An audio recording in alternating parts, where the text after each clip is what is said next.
All right, so welcome back in. Today we're going to dive into Chainlink, do a project analysis. There, of course, is some news with Chainlink 2.0, their new staking program, the roadmap, all of that we're going to try to break down for you. My name is Paul Barron. Welcome back into TechPath. Today, Chainlink is one of those projects I think a lot of people, first of all, a lot of people have been asking us to put it in the CPI. So we dropped it into our crypto power index. I think it was about 2-3 weeks ago.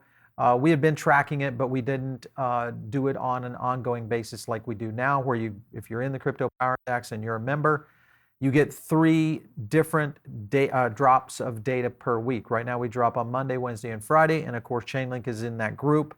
The news, though, that is happening, of course, is Chainlink 2.0 brings a new roadmap and staking to the market. Of course, we have seen a little bit of volatility, but also some performance from Link, and I will provide you guys with a data analysis on this. So make sure and hit like right now.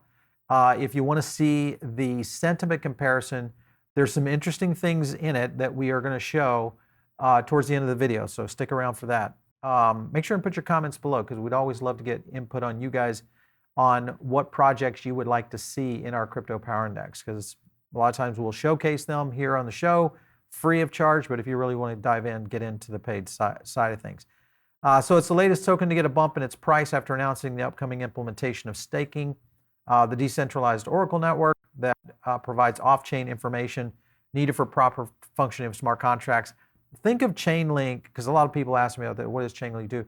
Think of them as the protocol for the internet. Without a TCP/IP protocol, the internet doesn't work. The websites don't work. Those kind of things that run the front end of what's happening on the internet do not work. That's essentially what Chainlink is doing. They are think of it as the TCP/IP for smart contracts. So they are in the Rails side of things. I talk about this a lot, is that those are the kind of companies that I'm always loving to invest in, because those are the ones that are going to stick around, but also those are the ones who, one, get big competitors coming after them and or get acquired, because that starts to play into some of the other big players in the game. As you can kind of see, just some of the notes that they put out. I've highlighted a little bit here. According to the announcement released on Chainlink, the overarching goal of staking on the network is to give the ecosystem participants, including node operators, community members, etc., the ability to increase the security guarantees and user assurances of the Oracle services, backing them with linked tokens. So it is going to create, I think, a very interesting dynamic now of how users will start to stake tokens, and there's some pretty significant payouts here. So it is a potential opportunity, I think, for you if you are owning Link. If you're planning on staking your Chainlink, let me know in the comments below. I'm kind of curious. So it's not only introducing incentive to provide reliable data, but it's also allow for a penalty mechanism for underperforming nodes who fail to achieve the goal of consistently generating accurate reports. And that, I think, is one of the things that will be used to clean up and maintain, police their system. So lots happening there. Chainlink is a proof of reserve, enables DeFi projects to verify off-chain and cross-chain assets reserves through automated audits and cryptographic truth. So good stuff. And if you look at their press release, they dropped this today. It kind of goes into the overall, you can kind of see a little bit here, that collectively secures tens of billions of dollars across hundreds of projects. So it's one of those projects that is very well seeded into the blockchain ecosystem, and it's one in which a lot of other platforms are starting to utilize their technology, which is very, very important. One, the crypto economic security and user assurances of Chainlink. Primary goal is going to be staking increase, as I said earlier. This will be achieved by enabling linked tokens to be locked up as a form of service level guarantee. That's an interesting thing to put that in kind of an SLA type approach, because that's uptime of the network. Staking also introduces another powerful incentive, which is a penalty mechanism. We just talked about that one. And then also give the deep integration of Chainlink with leading smart contract applications, the increase in Oracle security, which is going to make this even more desirable by different kind of platforms, is the security layers are one of the key things that you have to have in place, especially around smart contracts. So I think we'll see more and more participation from other projects out there. And there's a couple of them I'll outline today. There's a lot here: enable community participation, generate sustainable rewards for long-term use, a lot around native token emissions from Link, and the token supply will be used to create initial base level rewards. That'll be a good one. User service fees from sponsors of Chainlink Oracle, with a portion directed to the stakers. Again, just more fees and more advantages back to stakers. Another anticipated source of benefits for stakers is their partner growth program, which I think goes back to my topic here of where we're going to start to see a lot more people and projects utilizing really what they're trying to do, which is really become the backbone for smart contracts when it comes to blockchain. They kind of show a little bit here in terms of the chart on solving diminishing returns for Oracle network security. This is kind of the model in which they have built to create the staking component and being able to kind of knock out the whole idea of diminishing returns, because that's one of the knocks, or had been one of the knocks on it from an Oracle standpoint, is that the high value oracles were not necessarily the ones getting rewarded. So that's where this comes in, because the underperforming ones will be the ones that are essentially jettisoned, which is good because that's going to keep the ecosystem healthy. It's kind of like having servers that are underperforming. You've got to jettison those so that your network can continue to thrive. You can onboard, maintain speed, all that kind of stuff. The other thing here, Chainlink will also evolve across multiple versions. This was interesting to me. The initial V1 release projected later this year. The first release focuses on introducing a reputation framework and staker alerting system after sufficient validation in the in-production usage of community feedback. So really what this is saying is that they're going to layer out, they're going to get the high quality, elements put in place within the network itself, and then they're going to start to really roll out what they're going to do in V2. V2 release will explore introducing loss protection to help participating sponsors when a supported Oracle deviates from its service level agreement. And again, that goes back to kind of keeping your oracles accountable, to be able to really provide uptime, effectiveness, all of the aces that you need to run a really good blockchain environment. These are the kind of things. Even though this is good for Chainlink holders, this is more for the network and the Oracle overall strategy of what Chainlink is trying to do as a blockchain wonderkid, for sure. Plan roadmap, a lot happening. You kind of see the V1, or should be 0.1, and then V1, a lot more things. So essentially what you're going to pick up in the next level is going to be stake slashing, fee rewards, node delegation, that'll be a big one. Reputation tracking, another big one.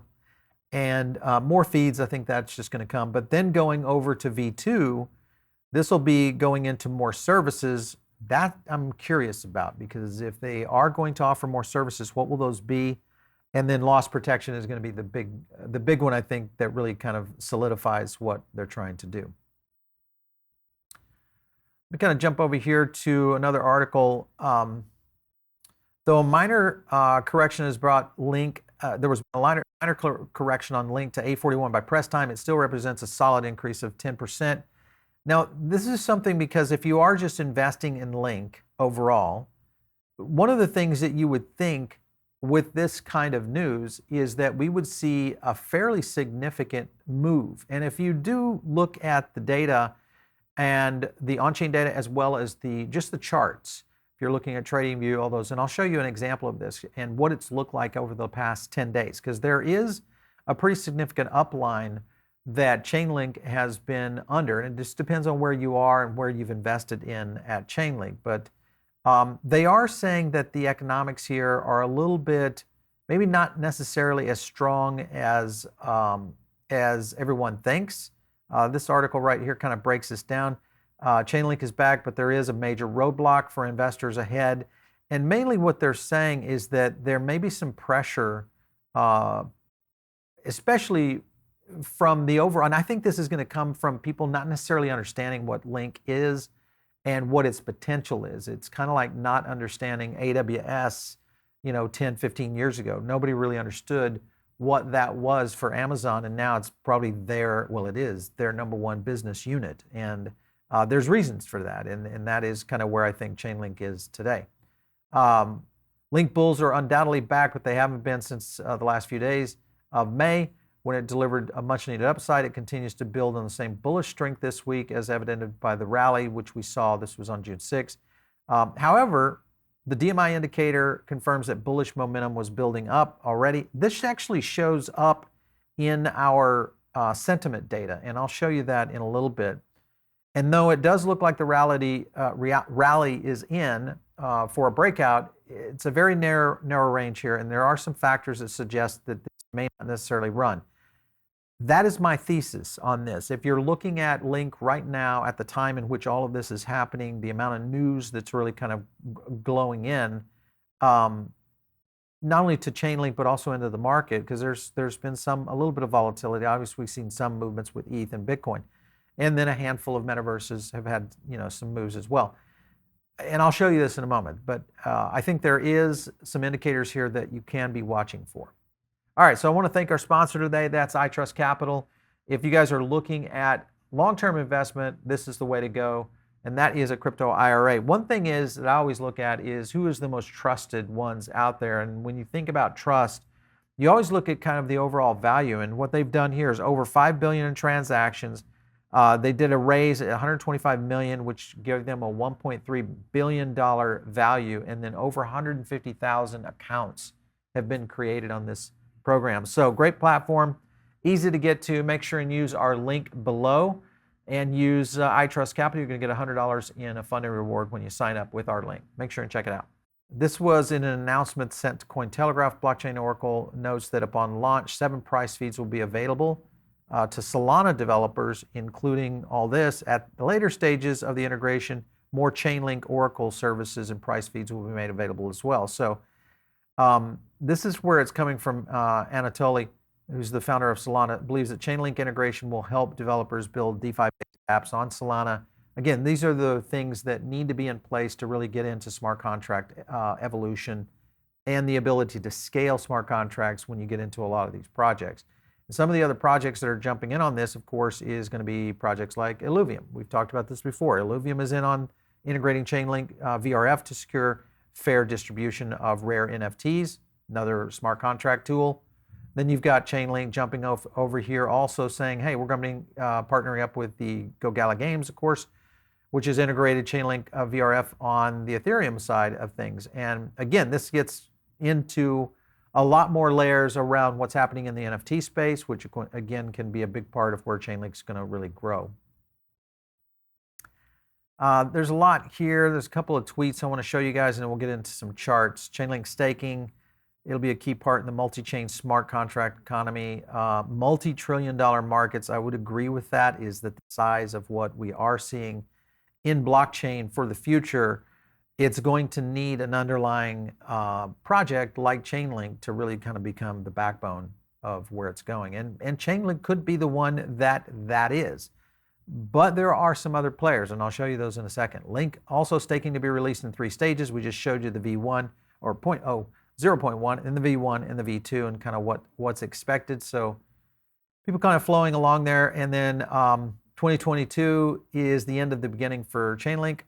All exciting stuff finally, possibly after 3 major updates scheduled for this year. So this goes into everything that's happening inside the whole ecosystem. So they've got a lot of run up that they've been building on and planning. And if you can kind of see just the overall expansion of services and key utilization solutions, really all the way out to 2025. There's a lot happening within Chainlink. I think we're going to see this become one of the movers and shakers for the next bull run, and that will be a very key particular altcoin. This coming also in, if Chainlink goes nowhere, the entire blockchain, and this is a good point, the entire blockchain industry will go nowhere. Stop, don't put all your eggs in one basket. This guy's just saying, hey, just go all in. And this gets back to my point is that, when you have a Rails type project that's so critical to smart contracts and the evolution of smart contracts, like Chainlink, if it doesn't work, then we got a lot of other problems that are going to start to occur. And this guy kind of breaks it out. Market has shown it worked out where the long-term value is capture is in. Oracle problem is worth more than all of crypto combined. This is the thing we've been talking about, the security of oracles, the validity of oracles, and the quality of oracles in terms of their SLA. All of that has to play into this. Now, some of this stuff may be completely over you guys' heads. That's okay. Think of it just in today's internet vibe. If you don't have the rails, none of your internet services work. Not e-commerce, not social media, not any of the websites. Your own business that you probably, it doesn't matter what kind of business you're in today, most likely 80+% of your work, if you're not a blue collar worker, is on the internet. So that's how important this is to blockchain and Web3, is smart contracts will be the SSL, so to speak, the security layer and the potential layer of being able to move not only information but value across Web3 and what that's going to look like. So you can kind of see what they say: blockchain, computer, blockchain plus oracles. Now you got computer and internet, blockchain plus oracles plus DEX. Now you've got computer, internet, and TLS or SSL, which is what I was just talking about. That's kind of the format they're trying to say, is that you've got to have all of this in place for this to really fly and for the next layer of Web3 to become something. All right, so who's the potential competitors here? When you look at the current landscape, there just isn't really anybody even close to them. You've got Band Protocol, API 3, WinkLink. All of these were, and this is last year, this was July of last year when this was recorded. So this either leaves, this also kind of would worry me a little bit if I was all in on Chainlink. This either is Chainlink is so far ahead nobody even wants to compete, or Chainlink is becoming the alpha in a project that's going to get a lot of attention from major money and major tech, and somebody says we can do that too. And the ones that I would worry about actually would be projects and companies like Amazon, like Google, that might look at this in the future and want to dive into. Now, how could they go in and do acquisitions or roll-ups or acqui-hires where they're basically just stealing developers? All those kind of things could happen. That's how essentially the the backbone of the internet was built. If you look back in the evolution of UUNet and kind of where infrastructure was being built for the internet, and then eventually what was some of the bigger server products were out there, places like Rackspace, which kind of got demoralized based on the growth of AWS. Again, back when Amazon just really kind of took over the market. So I think that would be the question here, is whether or not Chainlink can fend off that future. All right, let's take a look at charts and then we'll kind of show you a little bit where this is going. So I was looking at, and we've been tracking Chainlink here for quite a bit. Just remember, again, not financial advice. This is a market mover. We're going to give you some data, some insights, our own research as well as our own data from the CPI, but not financial advice. Hopefully this is going to get you moving. If you are even a Chainlink investor, maybe you're just learning about the project and you want to start looking at it. What I do recommend is really to dive into the tech. If you're worthy, or if you like diving into tech, this is a worthy read for understanding it, because it's one of those projects that is a little bit more complex to understand. It is a true utility product, and I think it has a lot of upside. So back to the charts here, you can kind of see a little bit of the downward trends that we saw. The downslide on this backside, this little bit of a lift right here, which gave us a little bit of a bubble right here back on what was May 12th. Nice move of 23% right there. And then if you look at where we've been tracking here over this last few days here, same kind of scenario. This was a 67 and a 65 on AMP, and then we slid up to a 68. This was actually a climbing number. So right there in the short term, around 10% on the short term. When we did another drop on data, it went to 68.12 and 65.88, which was up again. And then we saw the next little bump, which is where we are right now, which is at 27%. If you were scoring back here from, say, around June 4th, you should be almost 30%. So the concern is that right now we're painting a red candle, but the concern is this right here, is that with all this news, I anticipated the top line amplification and sentiment to be much higher. And when I don't see that for a project that is as sound as Chainlink, it tells me that the market pressures are there. The volume probably not going to be there. If I jump over to Cypher, let me see what volumes look like, because you can kind of see we're starting to get in. Yeah, so it could be coming out, but it definitely is not showing up in terms of the overall volume of what, because it's just painting in right here on this volume versus what you saw back here. Of course, this was selling pressure, little movement right here, which created this little bit of a bubble right here, and then it just isn't there. And I think that's the thing that's not showing up here in the sentiment either. We haven't seen big moves for something that should be based on this. This is a big news for Chainlink.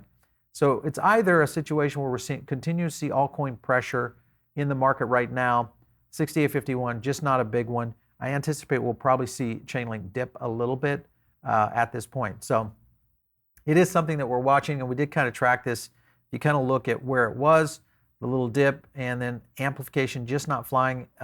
And this movement is really just like 68.51, and back here in May 11th, it was at 68.91. So we still haven't even brought it back to a point when the market was at least in a little bit better position versus where we are right now, about 12, 13 weeks later. So interesting stuff. I think the key here, as I said, is good news, but it's good news, I think, for a much longer term play. And that is the angle I'm taking with Link, is this is something that could be a long-term play from a strategy position, especially into the next bull market. So we'll see how all this plays out. If you guys are listening in over on the podcast right now, make sure and tune in over here on the YouTube channel, because this is where you're going to get all the charts, all the breakdowns that we do, some of the stuff that we do on the sentiment side, as well as, of course, our interviews, all the things that we do right here on TechPath.